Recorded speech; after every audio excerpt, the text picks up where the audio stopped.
Hello दोस्तों, कैसे हैं आप लोग। तो आज इस लेक्चर में हम बायोकेमिस्ट्री के मोस्ट इम्पोर्टेंट एमसीक्यू सॉल्व करने वाले हैं and particularly for section B. तो फिर चलते हैं हम अपने फर्स्ट क्वेश्चन पे। हमारा क्वेश्चन है which amino acid is most frequently found in beta turn off proteins. तो प्रोटीन्स के बीटा टर्न में कौन से अमीनो एसिड फ्रीक्वेंटली मिलते हैं। तो देखो, दो अमीनो एसिड होते हैं जो बीटा टर्न में मिलते हैं। एक होता है ग्लाइसिन एंड दूसरा होता है प्रोलीन। ठीक है।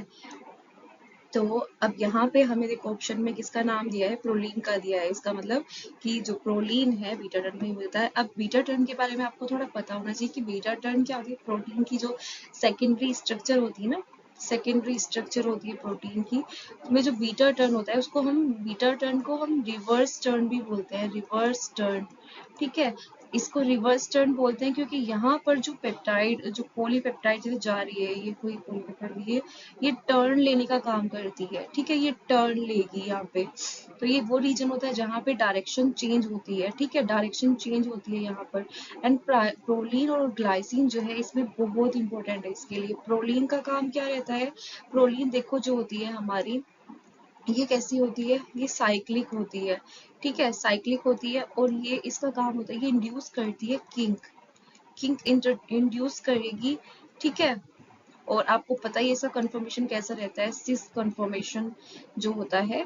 इजीली जो पेप्टाइड क्या होगा, जो इसकी पेप्टाइड बॉन्ड होती है वो इजीली जो होती है सिस कन्फर्मेशन को अडॉप्ट करती है।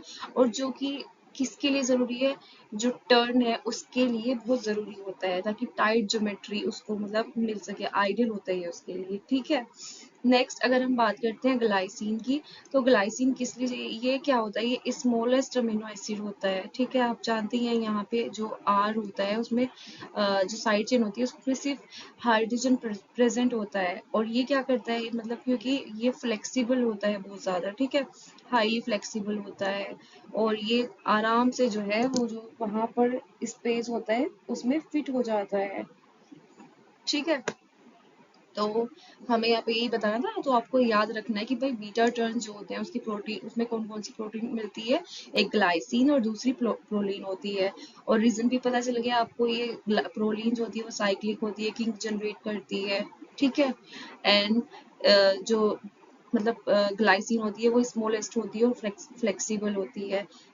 ठीक है, ये आप देख सकते हैं, ये स्ट्रक्चर है बीटा टर्न की। और बीटा टर्न में देखो यहाँ पर क्या होता है, ये का CO है। और देखो ये I वाला जो अमीनो एसिड है, फर्स्ट अमीनो एसिड है। एंड ये I+3 अमीनो एसिड का जो H होता है, यहाँ पर इनके बीच में क्या होती है, NH, CONH के बीच में जो होती है हाइड्रोजन बॉन्डिंग बनती है। ठीक है, जो कि इसको स्टेबलाइज करेगी इस स्ट्रक्चर को। नेक्स्ट क्वेश्चन पे चलते हैं।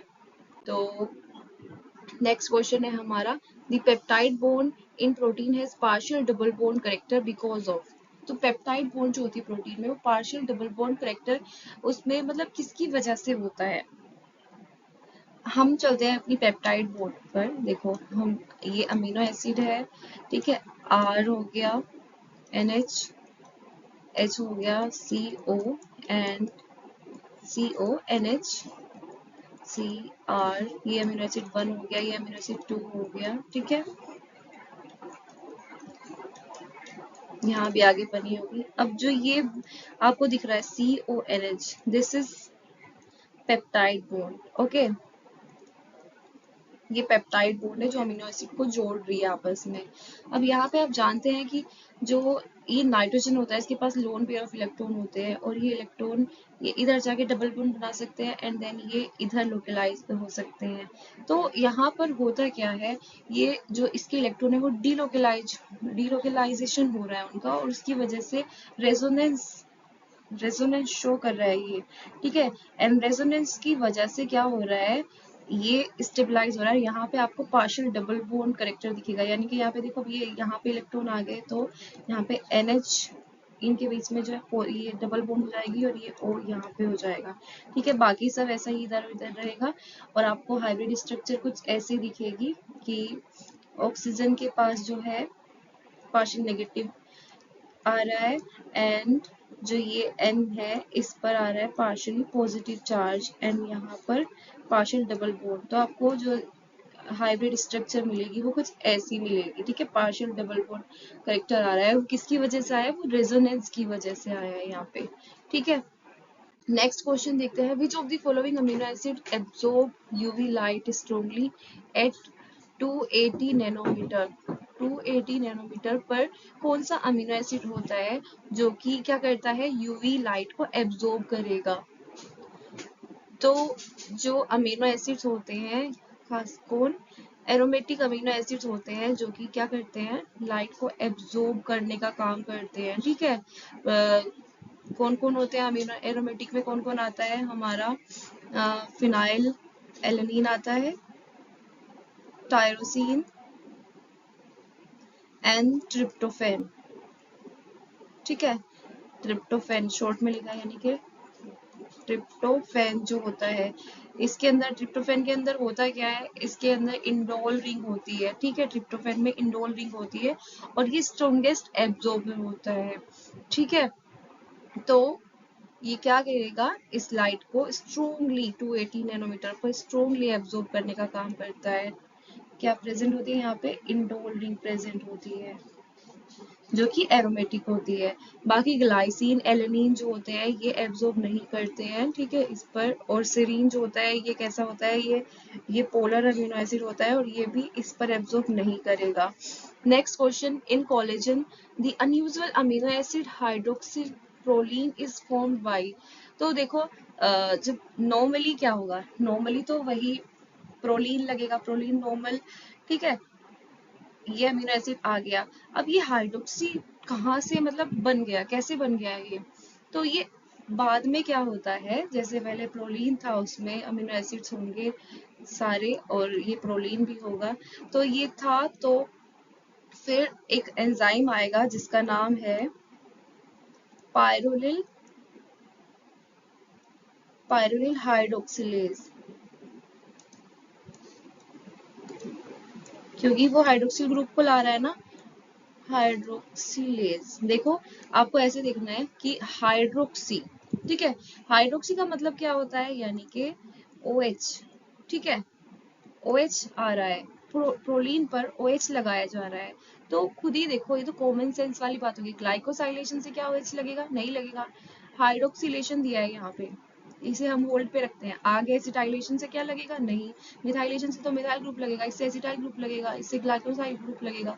तो किससे लगना चाहिए, हाइड्रोक्सिलेशन आफ्टर ट्रांसलेशन। देखो ये तो डायरेक्ट ही है, इससे खुद ही कॉमन सेंस से पता चल रहा है। फिर भी जो है अगर बात करते हैं कि भाई ये जो हाइड्रोक्सी प्रोलीन है ये बना कैसे है, तो यहाँ पे हाइड्रोक्सिलेशन होता है और इसके लिए जो ये एंजाइम है, ये एंजाइम काम करता है, ठीक है, जो कि OH ग्रुप को लगा देगा प्रोलीन पर।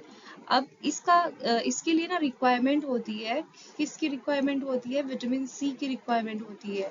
विटामिन सी जो होता है वो कैसे काम करता है, एज ए को फैक्टर काम करता है, ठीक है, को फैक्टर की तरह वर्क करेगा और ये हाइड्रोक्सिलेशन कराएगा। और ये हाइड्रोक्सिलेशन बहुत जरूरी है, जरूरी क्यों है, क्योंकि ये क्या कराता है, इसकी वजह से जो है ना, हाइड्रोक्सिलेशन की वजह से, क्योंकि यहाँ पे देखो OH आया है, इसकी वजह से हाइड्रोजन बॉन्डिंग बन पाती है और जो ट्रिपल हेलिक्स होती है ना कोलेजन की, ट्रिपल हेलिक्स स्ट्रक्चर स्टेबलाइज करता है, ये stabilise triple helix structure of collagen. अगर देखो, अगर क्या हो, विटामिन सी नहीं आएगा, कोफैक्टर नहीं होगा, ये कोफैक्टर नहीं होगा तो ये एंजाइम ढंग से काम नहीं करेगा, हाइड्रोक्सिलेशन नहीं करेगा और जो बाद में वो हाइड्रोजन बॉन्डिंग नहीं बनेगी, स्टेबलाइज नहीं होगी कोलेजन की स्ट्रक्चर, यानी कि वो अनस्टेबल होगी, इतना अच्छा कोलेजन नहीं बन पा रहा है। और इसकी वजह से क्या होगा, इसकी वजह से होता है स्कर्वी रोग, यानी कि जो डिजीज होती है,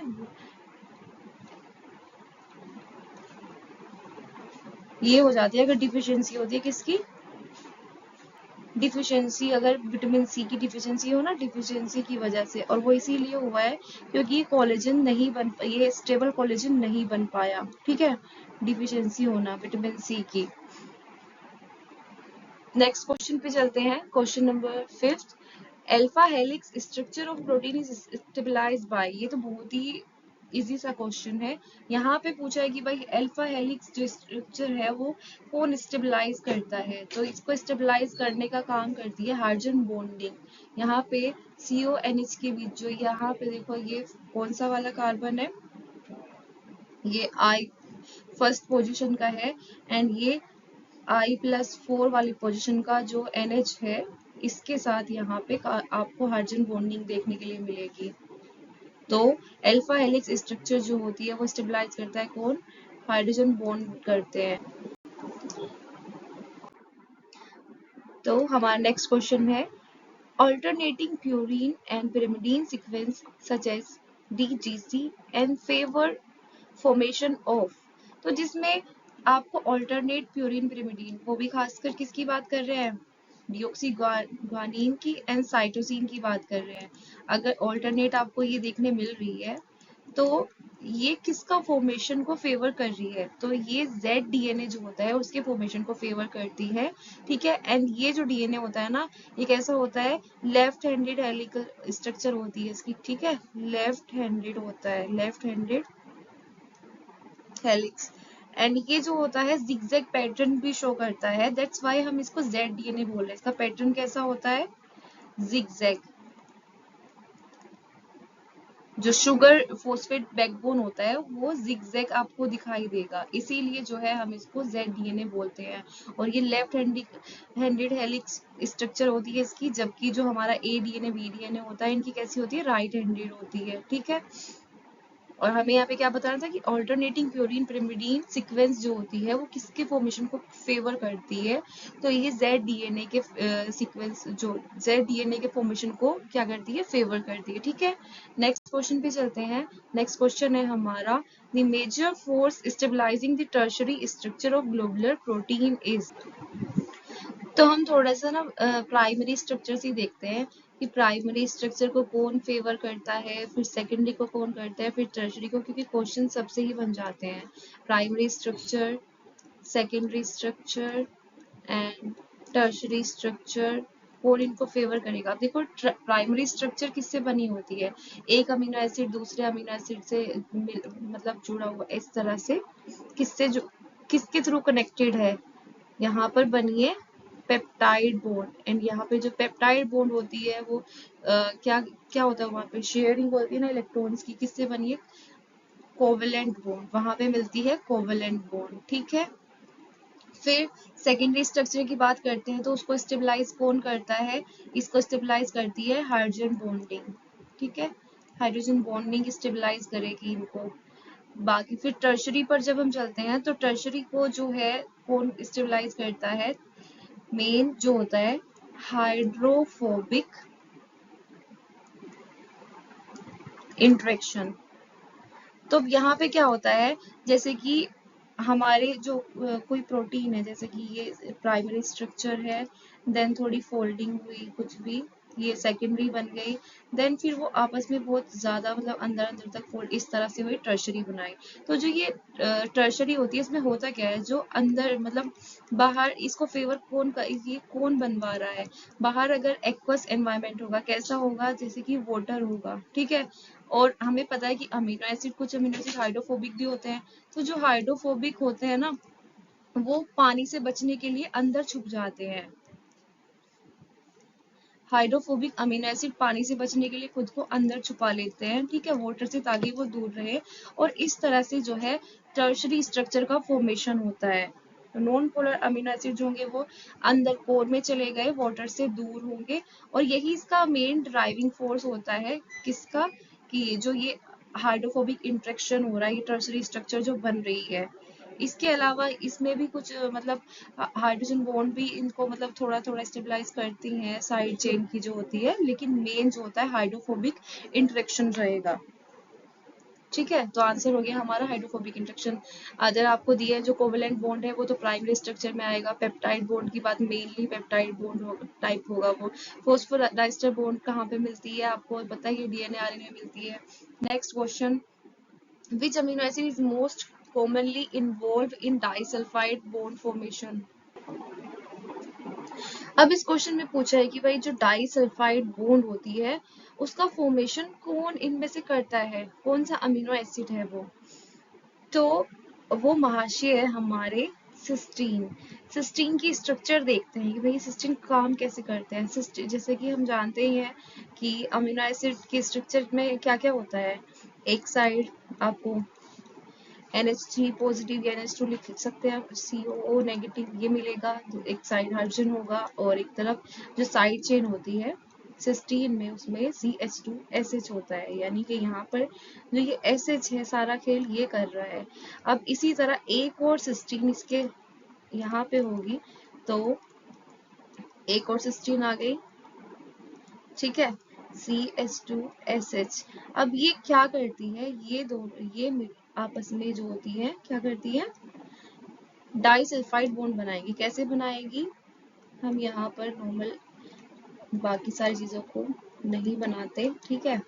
यहाँ पे हम CH2S एंड ये भी CH2S। अब ये जो है दोनों जो सल्फर होते हैं ये आपस में ऐसे कोवलेंट बॉन्ड के थ्रू जुड़ जाएंगे। देखो ये बॉन्ड बन गए ना, आपस में एक बॉन्ड बना लेंगे एंड इसी को जो है जो ये बन रही है दिस इज डाइसल्फाइड बॉन्ड, ठीक है। तो ये कौन बना रहा है, ये सिस्टीन बना रहा है और सिस्टीन डाइसल्फाइड बॉन्ड बना के ये सिस्टीन है। अब इसको इस स्ट्रक्चर को हम क्या बोलेंगे, इस स्ट्रक्चर को बोलेंगे हम सिस्टाइन, ठीक है। नेक्स्ट क्वेश्चन पे आते हैं। यहाँ पर देखो पूछा है क्या कि जो एंजाइम होते हैं वो एक्सेलरेट करते हैं बायोकेमिकल रिएक्शन को। ये बात तो हम जानते हैं कि एंजाइम की प्रेजेंस में जो होती है बायोकेमिकल रिएक्शन काफी ज्यादा स्पीड अप हो जाती है और प्रोडक्ट फास्ट मिलने लगता है, ठीक है। अगर हम बात करें कि एंजाइम की एब्सेंस में अगर बायोकेमिकल रिएक्शन होगी तो बहुत लंबा टाइम लग जाएगा, ठीक है। प्रोडक्ट मिलने में, रिएक्शन से प्रोडक्ट मिलने में बहुत लंबा टाइम लगने वाला है। तो ये ऐसा करती क्या है, मेनली क्या करती है, तो मेनली ये क्या करते हैं, ये एक्टिवेशन एनर्जी को जो है लोअर कर देती है। देखो यहाँ पे आप देखो in the absence of enzyme, यहाँ पे देख रहे हैं यहाँ पे एंजाइम नहीं है, कितनी ज्यादा एक्टिवेशन एनर्जी आपको देखने मिल रही है। लेकिन जैसे ही एंजाइम होगा, एंजाइम की प्रेजेंस में या कैटलिस्ट की प्रेजेंस हम बोले तो इसकी प्रेजेंस में जो होता है क्या होगा, एक्टिवेशन एनर्जी जो होगी कम हो जाएगी। तो इस तरह से जो है एंजाइम क्या करते हैं, बायोकेमिकल रिएक्शन को एक्सेलरेट करते हैं उनकी एक्टिवेशन एनर्जी को कम करके। Next question, competitive inhibitor affect enzyme kinetic by. तो कॉम्पिटिटिव इनहिबिटर किस तरह से एंजाइम काइनेटिक को जो है अफेक्ट करते हैं। हम यहाँ पे बात करेंगे किसकी, Km की। ये सब कुछ Km के इर्द गिर्द चलता है। तो कॉम्पिटिटिव इनहिबिटर देखो क्या होगा, अब ये हमारा कोई सबस्ट्रेट है, ठीक है, and this is our enzyme, okay. Enzyme है, सबस्ट्रेट है एंड दिस इज इनहिबिटर। अब दोनों को जो है इसी जगह पे आना है, ठीक है, इस जगह पर आना है, इसको भी दोनों को यहीं पे आना है। तो दोनों की फाइट होगी क्योंकि ये दोनों एक ही जगह के लिए फाइट कर रहे हैं, सेम साइट के लिए। ये साइट है, ये भी कि मैं आऊँ, मतलब मैं आऊंगा। तो क्यों जीत किसकी होगी, मेजोरिटी की जीत होगी। अगर किसकी कंसंट्रेशन ज्यादा हुई, अगर इनहिबिटर की कंसंट्रेशन ज्यादा हुई तो ये जीत जाएगा, अगर इसकी ज्यादा हो जाती है तो ये जीत जाता है। तो विनर जो होगा, विनर वही होगा जिसकी कंसंट्रेशन ज्यादा होगी, जिसकी पावर ज्यादा हो जाएगी, ठीक है। तो कॉम्पिटिटिव इनहिबिटर अफेक्ट इस तरह से करता है कि जो Vmax होता है, मतलब इसकी जो Km होती है, Km वैल्यू क्या होती है, Km वैल्यू वो होती है कि इसके लिए अब आपको हायर कंसंट्रेशन चाहिएगी सेम Vmax के लिए, ठीक है। Vmax वो वैल्यू होती है, देखो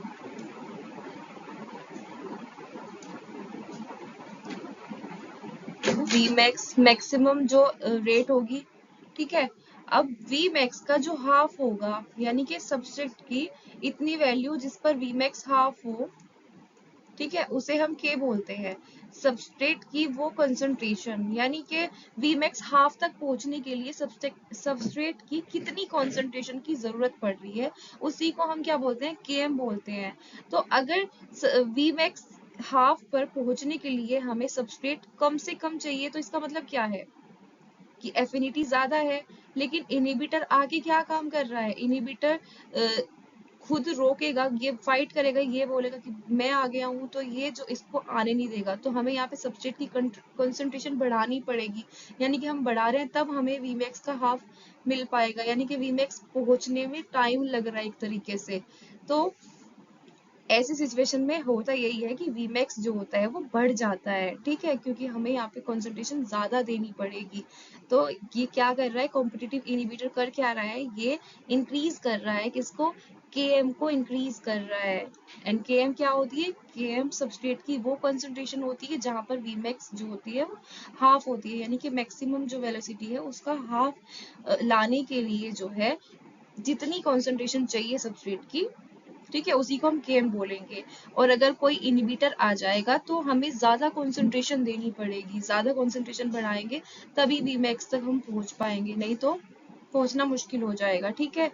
तो अब दूसरी चीज है कि भाई जो ये तो क्या होगा जब इनहिबिटर होता है, इनहिबिटर की प्रेजेंस में होता है कुछ ऐसा है कि इनहिबिटर जब होता है उसकी प्रेजेंस में कि 1/Km जो होती है ये बढ़ जाएगी, बढ़ने का मतलब थोड़ा इधर आ जाएगी, यहाँ पे आ गई, यानी कि ये वाली जो होगी, ये वाली वैल्यू 1/Km जो है इनहिबिटर की प्रेजेंस में, Km डैश हम बोलेंगे, यानी कि बढ़ गई है, ठीक है। लेकिन जो Vmax जो होती है वो नहीं बढ़ती है, Vmax इतनी की इतनी ही रहती है, तो Vmax नहीं घटेगी ना बढ़ेगी, यहाँ पे नहीं घटेगी, सिर्फ और सिर्फ Km की वैल्यू ही बढ़ेगी, ठीक है। नेक्स्ट क्वेश्चन पे चलते हैं, माइकलिस मेंटेन काइनेटिक्स की बात कर रहे हैं। तो माइकलिस मेंटेन काइनेटिक्स में Km क्या रिप्रेजेंट करता है,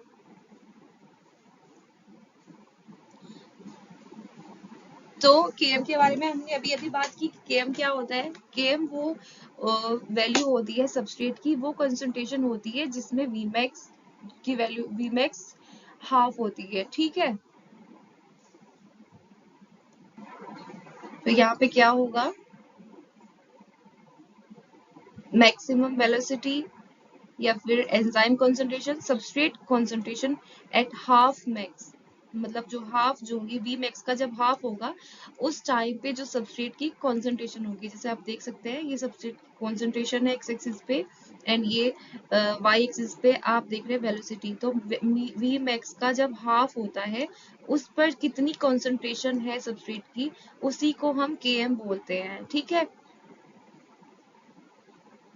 नेक्स्ट क्वेश्चन पे चलते हैं, which enzyme class catalyse oxidation and reduction reaction, तो कौन सी एंजाइम की क्लास है जो कैटलाइज करती है ऑक्सीडेशन रिडक्शन की रिएक्शन को, देखो ऑक्सीडेशन एंड रिडक्शन यानी कि कुछ ऐसा ही ऑक्सीडो रिडक्टेज टाइप का कुछ होना चाहिए, देखो यहाँ पे एंजाइम देखेंगे ट्रांसफरेज, हाइड्रोलेज, ऑक्सीडो रिडक्टेज, देखो ऑक्सीडो रिडक्टेज यानी कि ये ऑक्सीडेशन एंड रिडक्शन रिएक्शन करा रहा है, ठीक है। तो यही हमारा आंसर होगा। बाकी हम एंजाइम के बारे में थोड़ा सा पढ़ते हैं, देखो याद रखने के लिए आप ये याद रखो OTHLIL, ये सीक्वेंस रहता है, तो ये होता है, इसका नाम होता है क्या, जो अभी हमने देखा है ऑक्सीडो रिडक्टेज, ये तो डायरेक्ट यही हो गया फर्स्ट वाला, ठीक है, फर्स्ट वाला तो यही हो गया। नेक्स्ट जो होता है इसका नाम क्या होता है, ट्रांसफ्रेज, क्लास 2, क्लास 3 जो है क्लास 3 में आएगा हाइड्रोलेज, एंड क्लास 4 में आएगा हमारा लाइएज, और इसके बाद आता है आई से 5th में आ जाएगा आइसोमरेज, एंड 6th में फिर आ जाएगा, मतलब इस तरह से यहाँ पे लिख लेते हैं हम थोड़ा सा, oxido reductase, then transferase, then hydrolases, then liases, then 5th one isomerases, and 6th ligase। अब देखो आप किस किस के बारे में जानते हैं, ऑक्सीडो रिडक्टेज क्या करेगा, ये ऑक्सीडेशन रिडक्शन करेगा, जो कि यहाँ पे देखो हम देख सकते हैं, यानी कि इसका एग्जांपल क्या हो सकता है, लैक्टेट डिहाइड्रोजिनेज, ये क्या करता है, ये ऑक्सीडेशन रिडक्शन कर रहा है ना, ठीक है। या फिर अल्कोहल डिहाइड्रोजिनेज भी हो सकता है। नेक्स्ट इसका एग्जांपल क्या हो सकता है, ट्रांसफरेज। ट्रांसफरेज का काम क्या होगा, ये किसी फंक्शनल ग्रुप को जो है ट्रांसफर कर रहा है किसी से किसी दूसरे पे, एक से दूसरे पे जो है किसी ग्रुप को ना ट्रांसफर करेगा, ट्रांसफरेज इसीलिए हम इसे बोल रहे हैं। ठीक है, तो इसका एग्जाम्पल क्या हो सकता है, इसका एग्जाम्पल हो सकता है जैसे हमारा हेक्सोकाइनेज होता है, ये क्या करेगा, ये फॉस्फेट ग्रुप को जो है जैसा एटीपी होता है, एटीपी से फॉस्फेट ग्रुप को ग्लूकोज पे ला रहा है ना, ये ग्लूकोज है, इस पर एटीपी से फॉस्फेट ग्रुप ला के लगा देगा। ठीक है, नेक्स्ट हमारा जो हाइड्रोलिसिस होता है, हाइड्रोलिसिस से ही पता चल रहा है, यानी कि ये क्या कर रहा होगा, इसके नाम से पता चल रहा है हाइड्रोलिसिस, यानी कि ये हाइड्रोलाइसिस से ना ब्रेक कर रहा है बॉन्ड को। ठीक है, हाइड्रोलाइसिस करके बॉन्ड ब्रेक कर रहा है, ब्रेक बॉन्ड बाय हाइड्रोलाइसिस।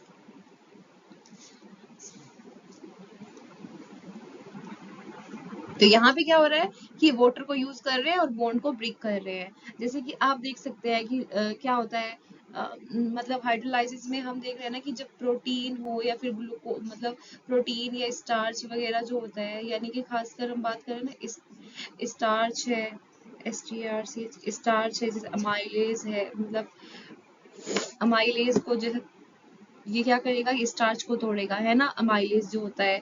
ऐसे ही हम प्रोटीन के लिए भी बात करते हैं, जैसे कि प्रोटीन के लिए कौन होता है, पेप्सिन होता है, प्रोटीन को कौन तोड़ेगा, पेप्सिन।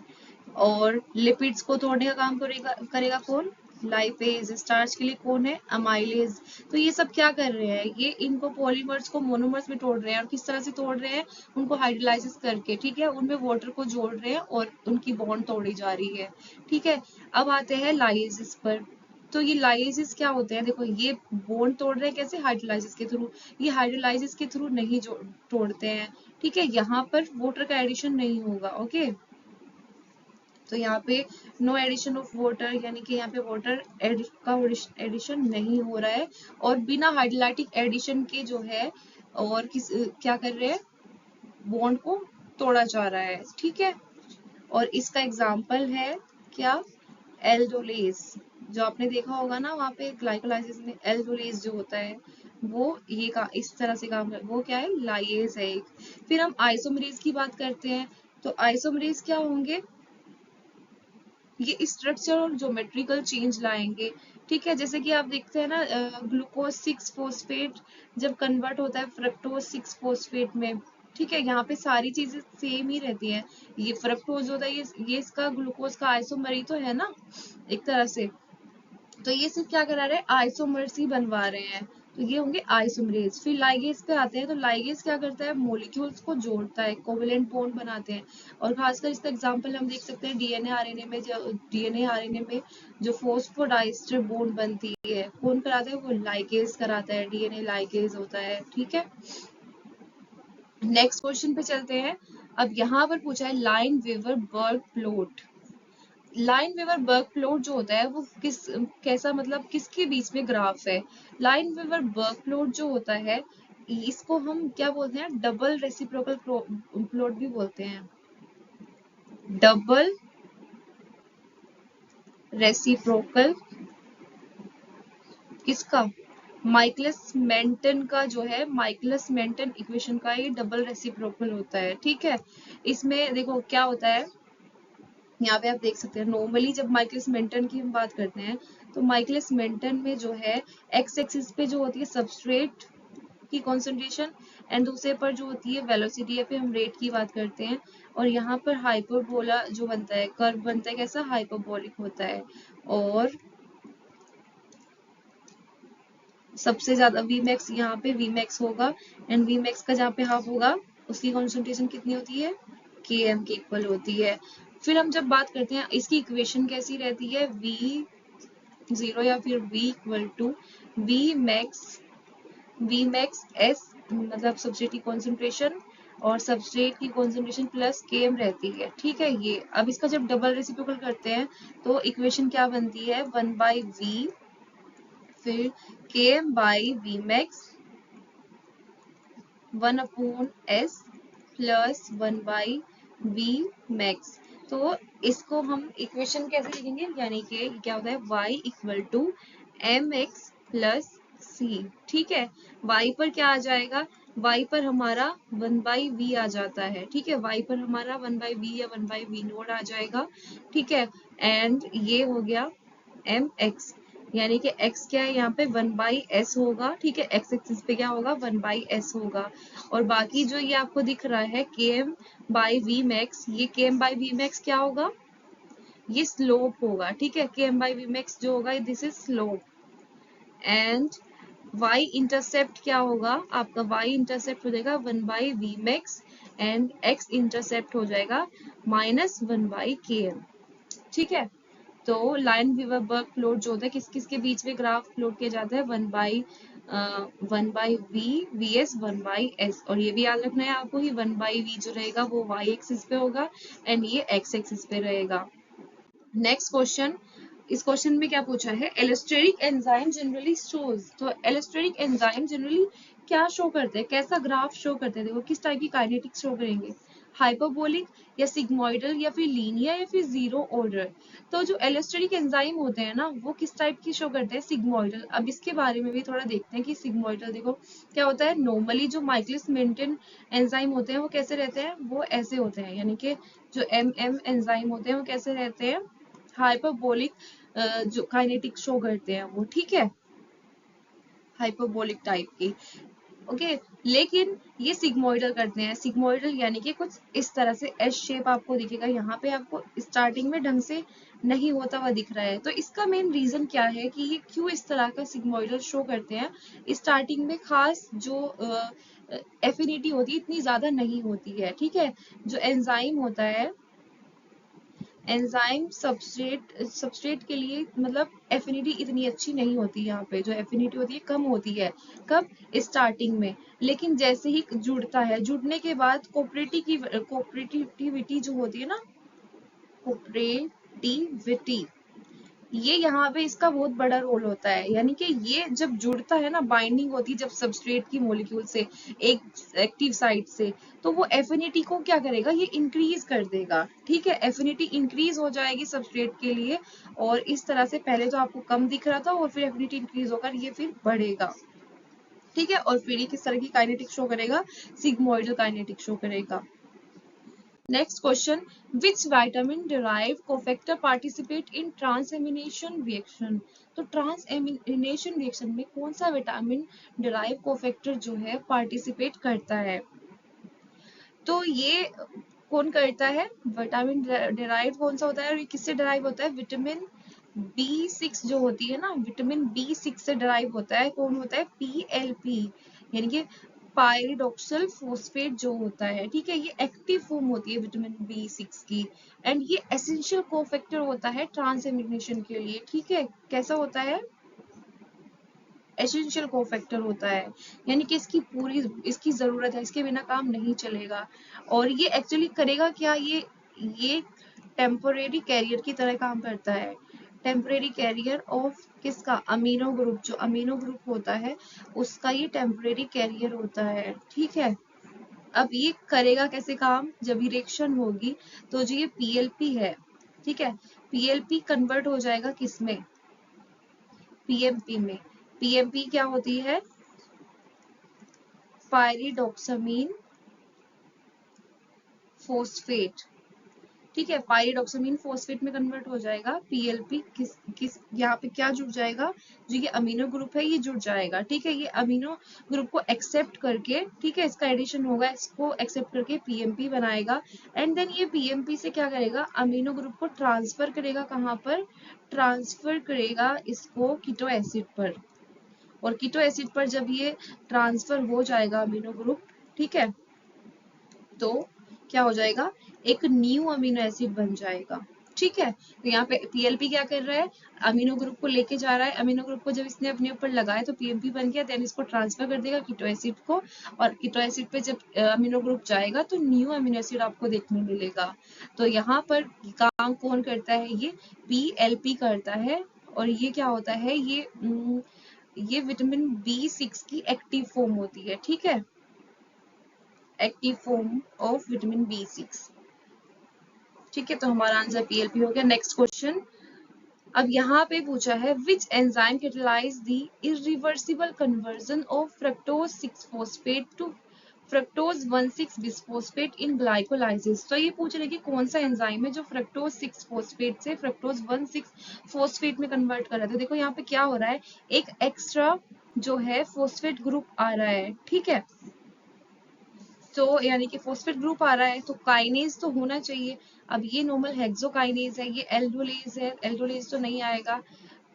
अब यहाँ पे देखो नाम से ही पता चल जाता है फोस्फोफ्रक्टोकाइनेज, क्योंकि यहाँ पे फ्रक्टोज है, ठीक है, इस पर काइनेज ग्रुप मतलब फ्रक्टोज 1,6 फॉस्फेट बन रहा है ना, फ्रक्टोज 6 फॉस्फेट पर लगा रहे हैं, तो इसीलिए देखो फोस्फोफ्रक्टोकाइनेज, ठीक है, फ्रक्टोज के नाम से ही मिल गया आपको ये कि कौन होगा, फोस्फोफ्रक्टोकाइनेज। और ये कौन से स्टेप में होता है काम, ये होता है देखो फर्स्ट स्टेप में तो क्या होगा, ग्लूकोज से ग्लूकोज 6 फॉस्फेट बनेगा, ठीक है, फिर सेकंड स्टेप में आता है आइसोमरेज, यहाँ पर काम करता है ये वाला स्टेप जो है ना, यहाँ पे हेक्सोकाइनेज होता है, ठीक है, हेक्सोकाइनेज, यहाँ पे आता है सेकंड में आइसोमरेज, ये आइसोमरेज ग्लूकोज 6 फॉस्फेट को फ्रक्टोज 6 फॉस्फेट में कन्वर्ट कर रहा है।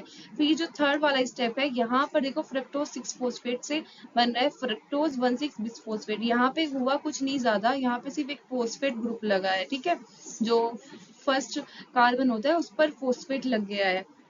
तो इसको कौन करा रहा है, इसको करा रहा है कौन, फोस्फोफ्रक्टोकाइनेज 1 करा रहा है इसको, ठीक है, ये थर्ड स्टेप है, ठीक है। एंड ये बता दूं कि ये कैसा है, ये इरिवर्सिबल होता है।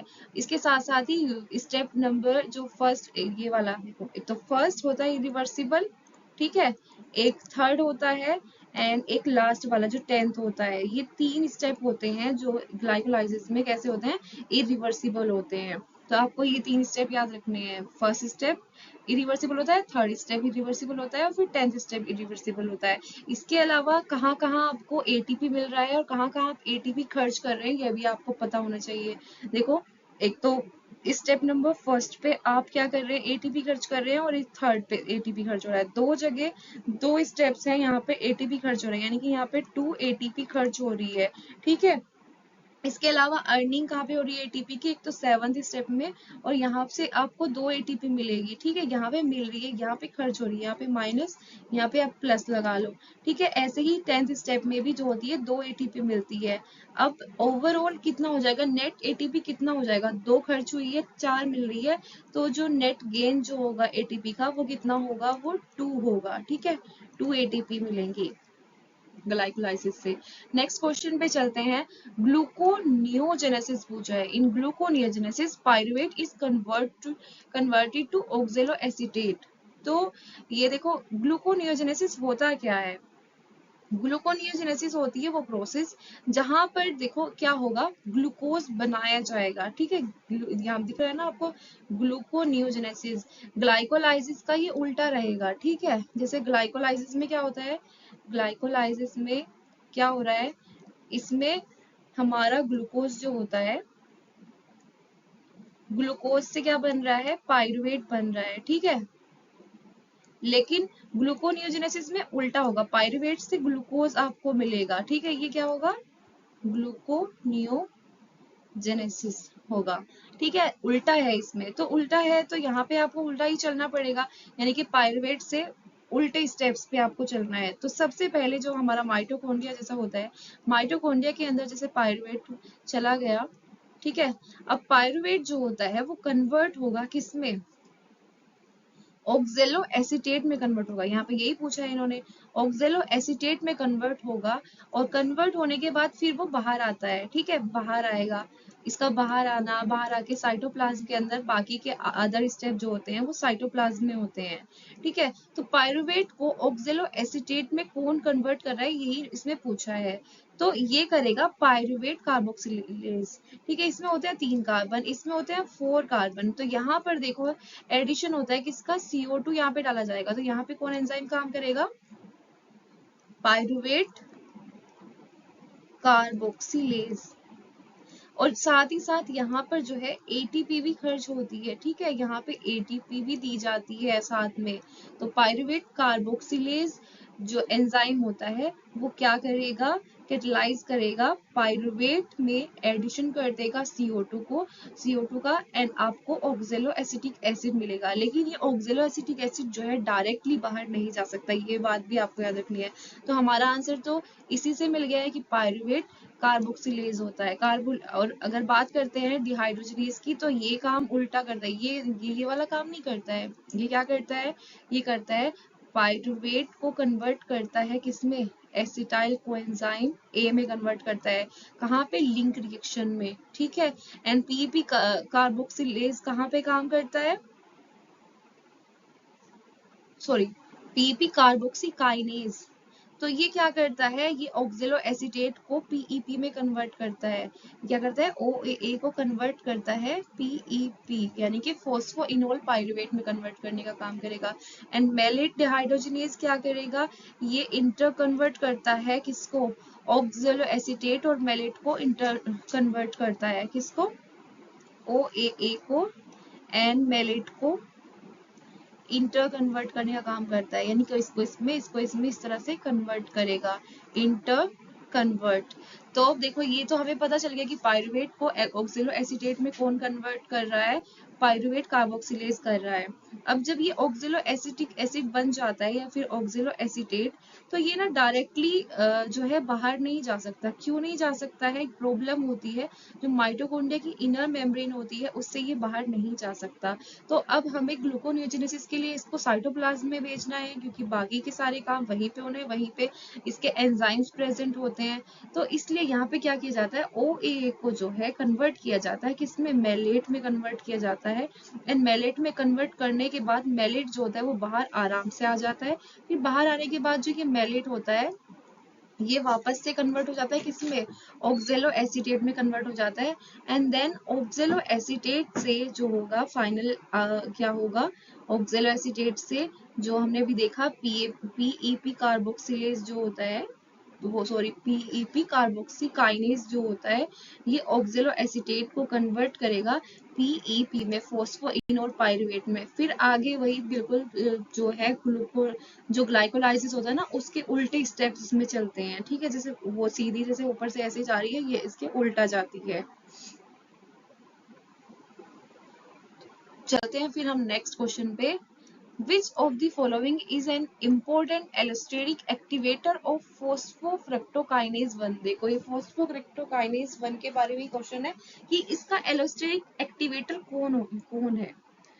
बात यहाँ पे देखो एक्टिवेटर की है, यानी कि कोई एक्टिव करने वाला है। अब देखो एक्टिव कौन करेगा, देखिए क्या काम करता है, ये क्या करेगा, ये फ्रक्टोज 6 फोस्फेट को कन्वर्ट कर रहा है फ्रक्टोज 1,6 बिस फोस्फेट में, ठीक है। इससे इसे बनाने का काम ये कर रहा है, ठीक है। अब ये बनाया कब जाता है, एंड देन फर्दर जो ग्लाइकोलाइसिस होगी वो आगे चलेगी, और फिर लास्ट में आपको यहाँ पे इसका प्रोडक्ट क्या मिलेगा, पाइरुवेट मिलेगा। पाइरुवेट के बाद फिर चेन रिएक्शन में जाते हैं, ठीक है। चेन रिएक्शन से आपको क्या मिलता है, एसिटाइल कोएंजाइम ए मिलता है। देन इसके बाद क्रेब्स साइकिल में एंट्री हुई, एंड यहाँ पर फर्स्ट स्टेबल जो इंटरमीडिएट बनता है दैट इज सिट्रेट, ठीक है, सिट्रेट बना। ग्लाइकोलाइसिस का मेन मकसद क्या होता है, मेन काम क्या होता है, ग्लाइकोलाइसिस से पाइरुवेट बन रहा है, ठीक है। और ये बात आप जानते हैं कि ग्लाइकोलाइसिस जो है सभी लिविंग ऑर्गेनिज्म में होती है। कुछ तो ऐसे होते हैं जिनमें जो होता है जो एनारोब्स होते हैं वो सिर्फ और सिर्फ ग्लाइकोलाइसिस पर ही डिपेंड है एटीपी के लिए। तो ग्लाइकोलाइसिस से आपको पता ही है कि 2 एटीपी मिलती है। अब ये एटीपी बहुत जरूरी है, ठीक है। तो अगर ये एटीपी ऑलरेडी है, तो क्या आपको लगता है अगर ये एटीपी ऑलरेडी है तो क्या ये काम होना जरूरी है जो हो रहा है, अगर एटीपी ज्यादा होंगी, इफ एटीपी का अमाउंट ज्यादा होगा, तो यहाँ पे ये प्रोसेस, यहाँ पे ये इसको इनहिबिट करेगा, ये बोलेगा कि एटीपी बहुत है क्यों ही कराया जाए। या फिर अगर आगे के प्रोडक्ट ज्यादा है, यहाँ पे प्रोडक्ट इनहिबिट करते हैं, ठीक है। तो ये भी जो होता है ये भी क्या करेगा, एसिटाइल कोएंजाइम है ये भी इनहिबिट करेगा। ऐसे ही सिट्रेट अगर ज्यादा होगा ये भी इनहिबिट करेगा। और इसको एक्टिवेट फिर कौन करेगा, एक्टिवेट करेगा एएमपी। क्यों कर रहा है वो एक्टिवेट, या इसके सबस्ट्रेट, या ये खुद इसको एक्टिवेट कर सकता है, ठीक है। तो एएमपी एक्टिवेट इसलिए करेगा, एएमपी होने का मतलब है कि सेल के अंदर जो है एटीपी की कमी हो गई, तभी तो एएमपी बन रहा है, तभी तो एएमपी बन रही है जब एटीपी की कमी होगी। ठीक है, एटीपी बहुत ज्यादा कम हो रहा है, एनर्जी की कमी हो रही है, तो भाई ये एएमपी बनेगा। इसको मैसेज चला गया, इसे पता चल गया कि भाई कमी हो रही है, एंड ये एक्टिवेट कर देगा जो फ्रक्टोज 6 फोस्फेट है। अब ये फ्रक्टोज 1 6 फोस्फेट में कन्वर्ट होगा और फिर आगे ग्लाइकोलाइसिस की प्रोसेस फर्दर आगे चलेगी। ठीक है, next question, question number 19, which TCA cycle enzyme directly produce GTP और एटीपी? कौन सा टीसीए साइकिल यानी कि ट्राई कार्बोक्सिलिक एसिड साइकिल का कौन सा एंजाइम है जो कि डायरेक्टली एटीपी प्रोड्यूस कर रहा है? अब देखो क्या होता है टीसीए साइकिल में ना, डायरेक्टली एटीपी एक ही जगह पर बनते हैं, बाकी और जगह पे देखो यहाँ पे ये वाला जो स्टेप्स है, जो स्टेप है देखो आइसोसिट्रिक एसिड से जो क्या बन रहा है, अल्फा कीटोग्लिसरिक एसिड बन रहा है, तो यहाँ पे कोई एटीपी नहीं मिल रहा है, यहाँ पे एनएडीएच मिल रहा है। फिर दूसरे में भी जहाँ पे सक्सिनिल कोएंजाइम ए बन रहा है, यहाँ पे भी एनएडीएच मिल रहा है।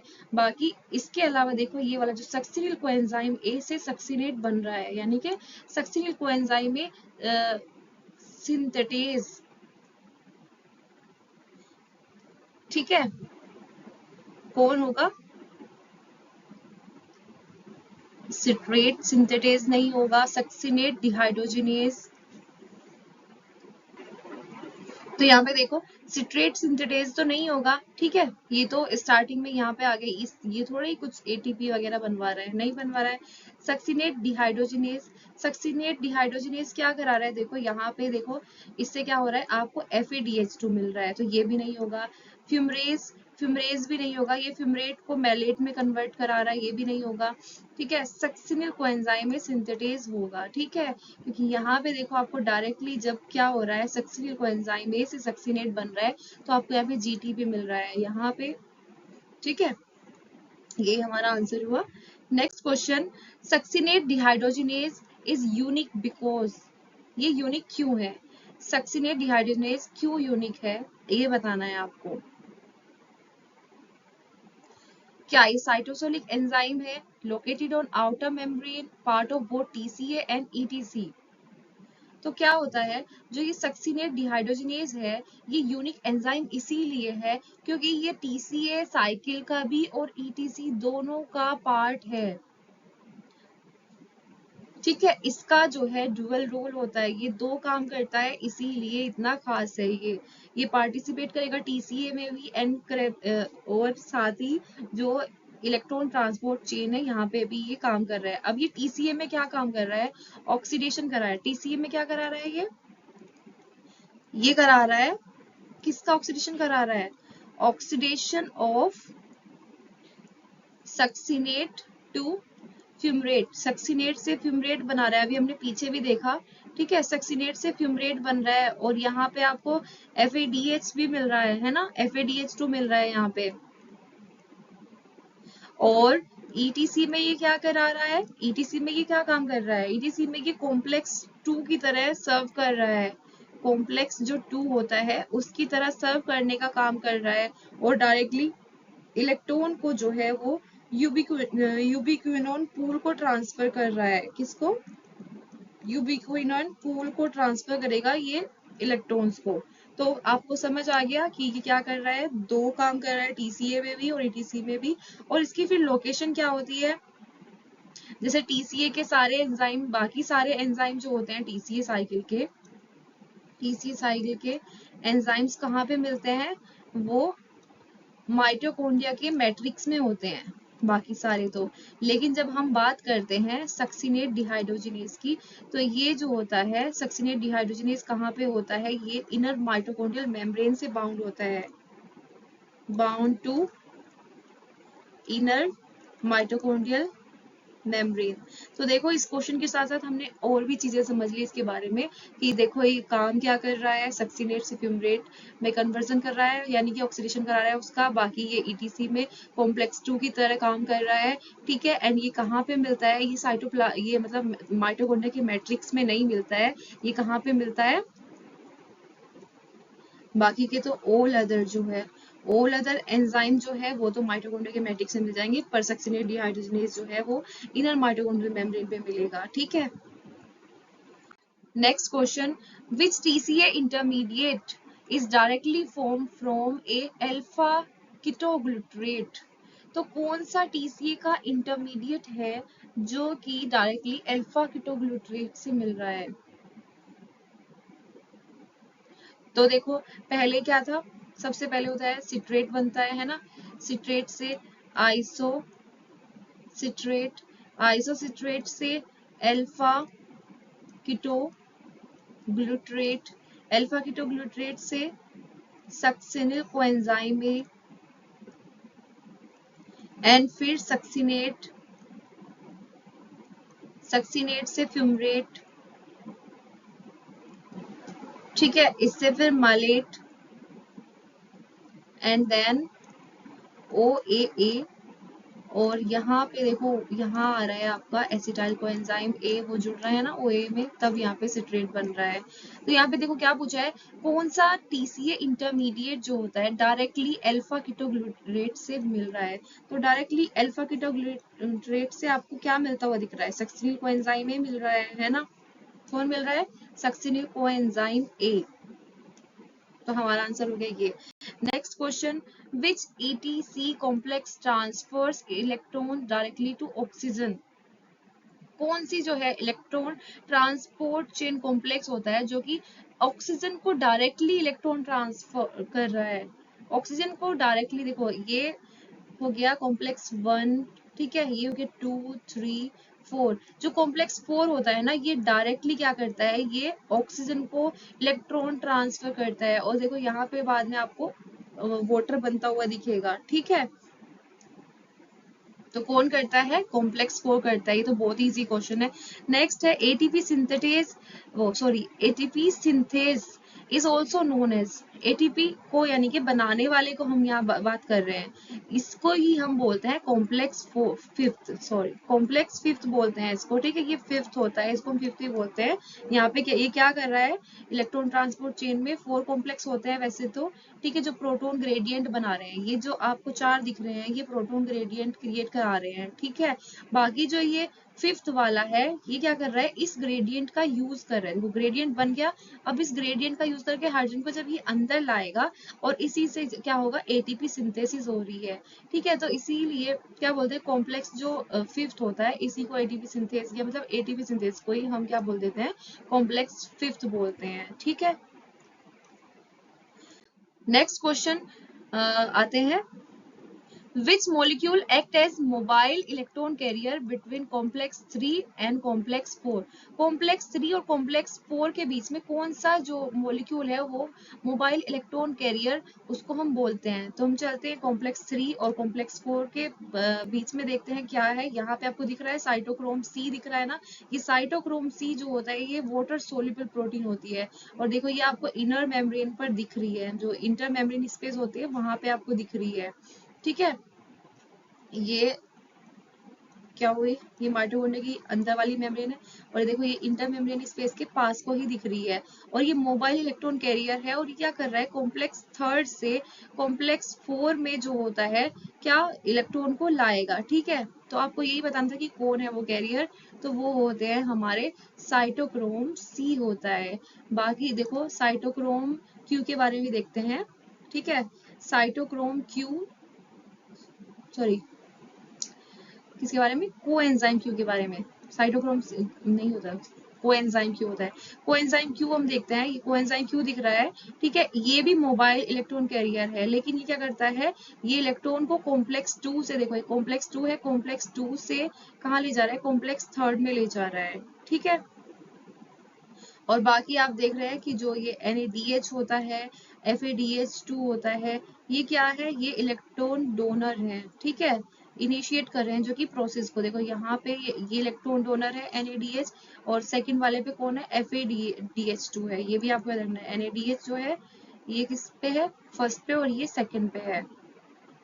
तो हमें बताना था यहाँ पे कि साइटो ये जो है इन दोनों के बीच में कौन मोबाइल इलेक्ट्रॉन कैरियर है, तो वो है cytochrome C। Next question, oligomycin inhibit ATP synthesis by acting on. तो ये ओलिगोमाइसिन है, ये क्या करेगा, देखो एटीपी सिंथेसिस क्या कहाँ पे हो रहा है, कॉम्प्लेक्स 5 में हो रहा है ना, तो यानी कि यहीं पे कुछ किसी के साथ गड़बड़ हो रही है, तभी ऐसा कुछ होगा पक्का। यहाँ छेड़खानी नहीं करेगा, वो यहाँ पे करेगा और एटीपी सिंथेसिस को मतलब क्या कर रहा है, इनहिबिट कर रहा है। तो ये क्या करेगा, एक्चुअली ये होता है एक माइक्रोलाइट एंटीबायोटिक होता है, ये क्या होता है, सॉरी, मैक्रोलाइट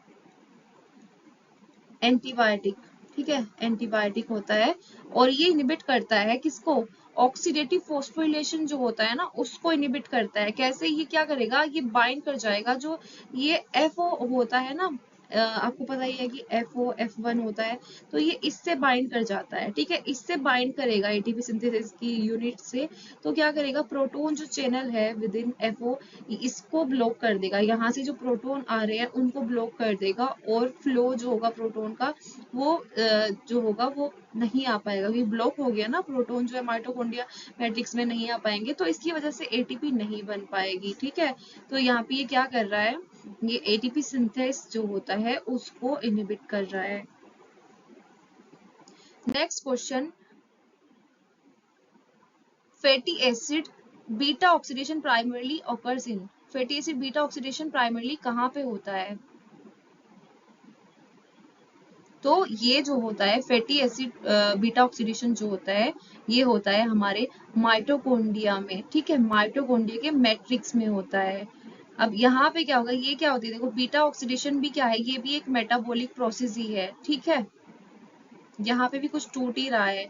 और यहाँ पे क्या होगा, जो फैटी एसिड होते हैं ना, फैटी एसिड टूट कर क्या बनाएंगे, यहाँ पर एसिटाइल कोएंजाइम ए बना रहे हैं, ठीक है, एसिटाइल कोएंजाइम ए बना रहे हैं, और देन वो कहाँ पे आ जाएंगे, वो टीसीए में एंटर हो जाएंगे, टीसीए साइकिल में एंटर हो जाते हैं। तो यहाँ पे इसकी लोकेशन होगी, ये क्या होगा, फैटी एसिड जो होंगे पहले एक्टिवेट हो जाएंगे साइटोसोल में, और जो उनका एक्चुअल ब्रेक डाउन होगा वो माइटोकॉन्ड्रिया के अंदर होगा, ठीक है, माइटोकॉन्ड्रिया के अंदर ब्रेक डाउन होगा, और ये क्या बना लेंगे, एसिटाइल कोएंजाइम ए बनाएंगे, और वो जो होंगे टीसीए साइकिल में एंटर हो जाएंगे।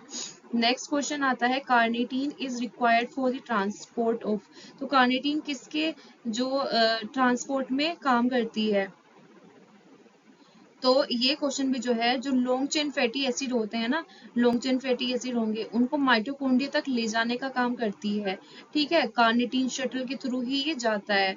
तो जैसे कि क्या होगा, ये आगे का जो प्रोसेस होना है, देखो फैटी एसिड को एसिटाइल कोएंजाइम ए में तोड़ना है माइटोकॉन्ड्रिया में, तो इसमें तोड़ने के लिए अब जो लॉन्ग फैटी एसिड होंगे वो आराम से नहीं जा पाते, तो उनको भेजने का काम जो है कार्निटीन के थ्रू किया जाता है, कार्निटीन शटल होता है, ठीक है, कार्निटीन शटल के थ्रू होता है ये काम।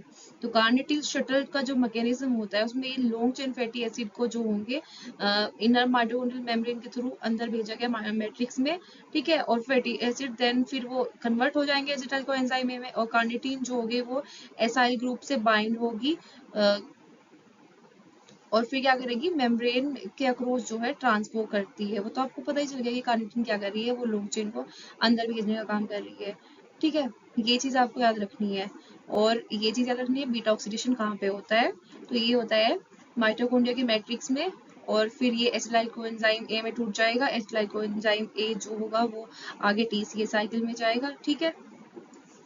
Next question, the rate limiting enzyme in cholesterol biosynthesis is, तो कोलेस्ट्रॉल बायोसिंथेसिस जो है रेट लिमिटिंग एंजाइम कौन होता है, देखो एसिटाइल कोएंजाइम ए होता है, ठीक है, फिर वो कन्वर्ट होता है HMG कोएंजाइम ए में, ठीक है, HMG कोएंजाइम ए फिर जो है जो है आगे चलता है, क्या बनाता है, मेवोलेनेट बनाता है, ठीक है, और आगे फिर प्रोसेस होते होते जो है हमारा कोलेस्ट्रॉल बनता है। तो इसके लिए ना बहुत इंपॉर्टेंट है क्या, HMG कोएंजाइम ए जो है उसका कन्वर्जन होना किसमें, उसका कन्वर्जन मेवोलेनेट में होना बहुत ही ज्यादा जरूरी होता है। तो जो और कौन करता है इसको, मतलब ये बहुत खास स्टेप है, ठीक है, ये रेट लिमिटिंग स्टेप है, इसको होना जरूरी है, तो इसको कौन कराता है, इसको कराता है HMG कोएंजाइम ए जो रिडक्टेज होता है, इसका रिडक्टेज जो होता है वो HMG कोएंजाइम ए को मेवोलिनेट में कन्वर्ट कराता है, ठीक है। और ये कमिटेड स्टेप होता है और इरिवर्सिबल होता है, रेट लिमिटिंग होता है, ठीक है। क्या होता है? कमिटेड होता है और इरिवर्सिबल होता है। तो ये स्टेप अगर देखो, ये स्टेप हुआ तो आगे जो कोलेस्ट्रॉल बनना है वो बनेगा, तो इस स्टेप को जो है रेट लिमिटिंग बोला जाता है। तो कौन सा होगा ये?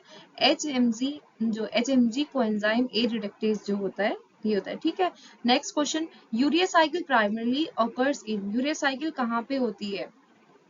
तो यूरिया साइकिल जो होती है कहाँ पे होगी? इसको हम ऑर्निथिन साइकिल भी बोलते हैं। ये कहाँ पे होती है? ये लीवर के अंदर होती है।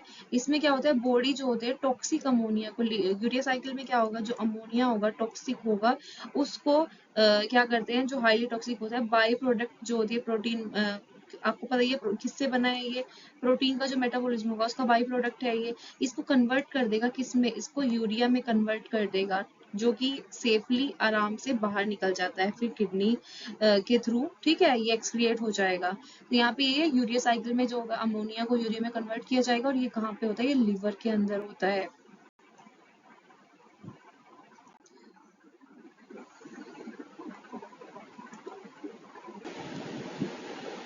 तो अब हमारा नेक्स्ट क्वेश्चन है, which one of the following statements is true?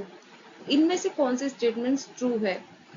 A, B and Z DNA helix are left handed, क्या ऐसा है? अभी हमने पीछे भी देखा, क्या ऐसा है कि भाई ए एंड बी जेड जो है तीनों के तीनों ही लेफ्ट हैंडेड है? या फिर A and B are helix are right handed and Z is left handed? Yes, ये वाला करेक्ट है। ए और बी जो होते हैं वो कैसी हेलिक्स होती है? उनकी राइट हैंडेड होती है, जबकि जेड डीएनए की होती है कैसी? लेफ्ट हैंडेड होती है, ठीक है। नेक्स्ट क्वेश्चन, यहाँ पे हमें मैच करना है। तो यहाँ पूछा है कि भाई ये कॉलम एक्स है एंड ये वाई है, इनमें हमें देखना है कि इनका जो डीएनए आरएनए है इनके कन्फर्मेशन के फीचर्स को देखना है। लेफ्ट हैंडेड कौन सा होगा? ये तो आंख बंद करके लगा दो जेड डीएनए पर, ठीक है।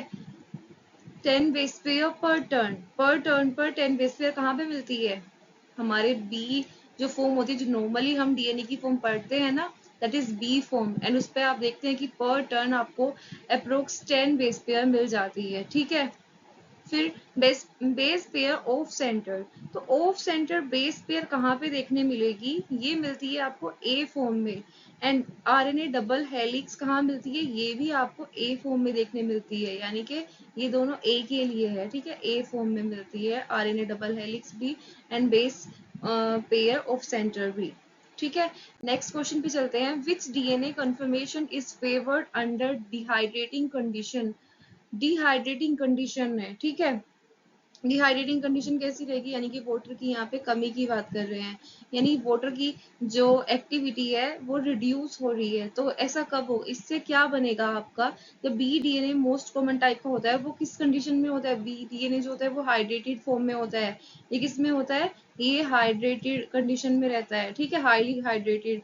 और ए जब होता है, जब क्या होगा? ये डिहाइड्रेटेड हो जाएगा, यानी कि हाइड्रेटेड ये है, ए वाला कौन सा होगा? डिहाइड्रेटेड। तो हमारा जो आंसर हो जाएगा वो क्या हो जाएगा? ए टाइप का जो होता है। फिर क्वेश्चन पे चलते हैं, next question, alternating purine pyrimidine, जो कि हमने पीछे भी देखा था ना, ये प्यूरिन pyrimidine का जो अल्टरनेटिंग जो सीक्वेंस होता है वो फेवर करता है, किसको फेवर करता है? जेड डीएनए की फॉर्मेशन को फेवर करता है, ठीक है। Next question, which DNA form predominates under physiological salt concentration and neutral pH? देखो, फिजियोलॉजिकल सॉल्ट कंसंट्रेशन की बात की है, यानी कि जो नॉर्मल होगी बिल्कुल तो इसमें कौन सा मिलेगा? इसमें हमारा जो स्टैंडर्ड फॉर्म होती है डीएनए की, और वो क्या होती है? बी डीएनए होता है, ठीक है। ये हाईली, क्योंकि देखो यहाँ पे फिजियोलॉजिकल सॉल्ट कंसंट्रेशन है, और ठीक है, तो ये कैसा रहेगा? यहाँ पर जो हाइड्रेट रहेगा, ये हाइड्रेटेड रहेगा, ठीक है, हाईली हाइड्रेटेड होगा, यानी कि यहाँ पे आपको अच्छा खासा H2O का कंटेंट देखने मिल जाएगा, और पीएच भी यहाँ पे कैसी है? न्यूट्रल पीएच है। और सॉल्ट कंसंट्रेशन कैसी है? फिजियोलॉजिकल है। तो फिजियोलॉजिकल सॉल्ट कंसंट्रेशन कैसी होती है? लो होती है। तो यानी कि लो सॉल्ट कंसंट्रेशन, यानी कि हाईली हाइड्रेटेड कौन होगा? हमारा बी डीएनए होगा। ठीक है, तो आज हमने 35 क्वेश्चन सॉल्व किए। ठीक है, और क्वेश्चन के साथ साथ हमने काफी सारे कंसेप्ट भी समझ लिए। बाकी जो इसमें कवर नहीं हुए होंगे हम नेक्स्ट पार्ट में वो सब कवर करेंगे। ठीक है, नेक्स्ट पार्ट में बाकी के और कवर करेंगे एंड साथ ही साथ फिर आगे हम, अभी तो हम टारगेट कर रहे हैं सेक्शन बी को, बाद में हम सेक्शन सी के लिए भी जो है क्वेश्चन लेके आएंगे, क्वेश्चन के सेशंस लेके आएंगे। ठीक है, तो अच्छे से आप मन लगा के पढ़िए, बाकी क्वेश्चन ज्यादा से ज्यादा सोल्व करो। इतना ज्यादा टाइम नहीं बचा है एग्जाम आने में, एग्जाम मतलब ये 30-40 डेज जल्दी ही गुजर जाएंगे, पता भी नहीं चलेगा। तो आपको अभी से थोड़ा स्ट्रिक्ट होना होगा। ठीक है, तो फिर मिलते हैं दोस्तों नेक्स्ट लेक्चर में।